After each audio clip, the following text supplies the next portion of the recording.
Не купувай кола преди да видиш това. Проверете нивото и състоянието на маслото. Отлаганията и нагарът по капачката са знак, че маслото не е сменяно редовно. Наличието на емулсия означава, че в маслото е попаднала охладителна течност. Важно е двигателят да не е бил умишлено измит от продавача. Уверете се, че няма течове. Прегледайте спирачните дискове, те не трябва да имат следи от изкривяване или прекомерно износване.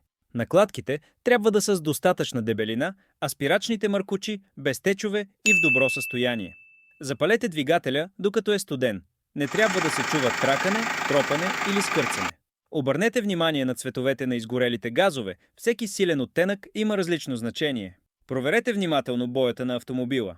Пребоядисваните участъци могат да бъдат грапави или с различна дебелина. Дефектите се забелязват най-добре под различни ъгли. Ако видеото ти е харесало, удари един лайк и ни последвай за още полезни съвети.